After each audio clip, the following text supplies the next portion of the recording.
With that said, it will, what's considered, it will provide a cleaner cup. Some people think of it as just a little light, but what you get in return is a lot of the aromatics. 60 to 70% of your flavor experience is going to be what you perceive in your nose. Sure. It is not going to be in your tongue. So consequently, this becomes a very attractive feature. What makes it even more interesting is this design, which is a filter-based, this chain loaded spring that keeps the filter in place. In the past, about 100 years ago, it was kept in place by a metal stem, usually was screwed on. This is one of the most common methods of one of the most common brew methods in the United States, believe it or not. But this concept of the chain and spring was an improvement to a design that was patented by a West Hartford resident for the Silex Glass Company. So actually, one of the best methods of producing coffee has its birthplace here in West Hartford. As I mentioned before, there's nothing more Americana than Norman Rockwell. If you look, just as proof, that's another example of a siphon pot being used.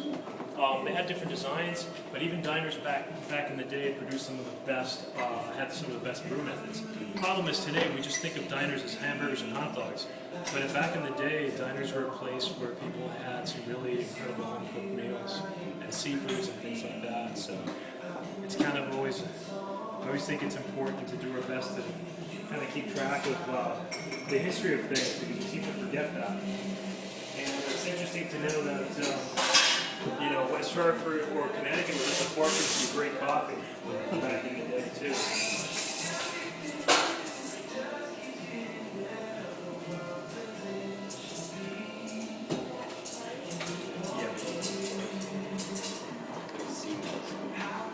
Photos.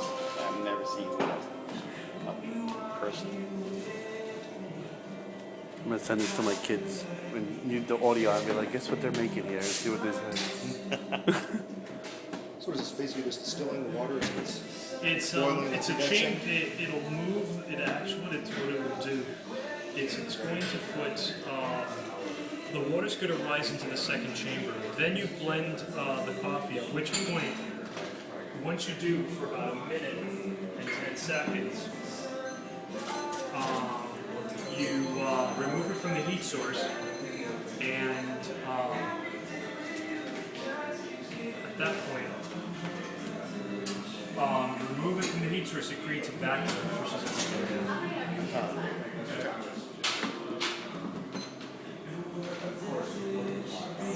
This is cool. I'm sorry.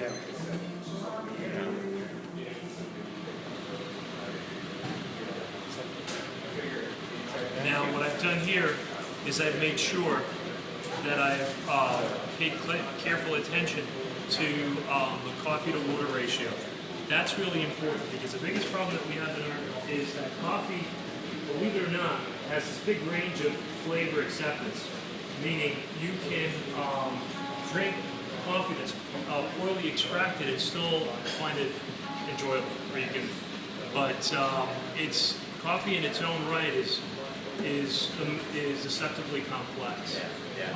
You have only soluble material, which is roughly at 35%, is the most that you can squeeze out of a ground of coffee.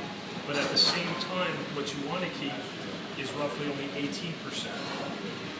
That's what experts have determined is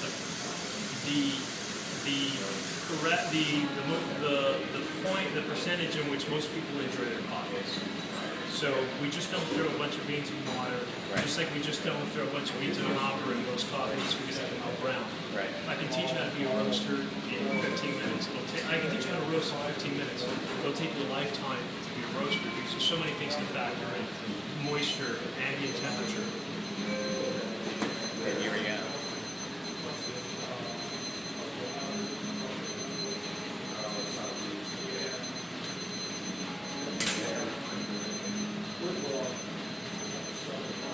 Look at that. So you take the heat off, it sucks it.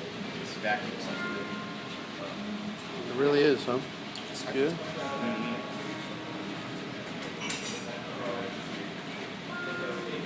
Wow.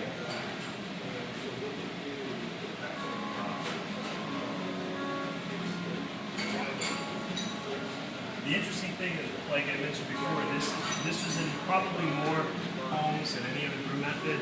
It got replaced by the percolator, which is Right. the worst, in the early 1960s. Then it got Mr. Percolator got replaced by Mr. Coffee. Yes. Mr. Coffee got replaced by the Curry. You know, that's how it all.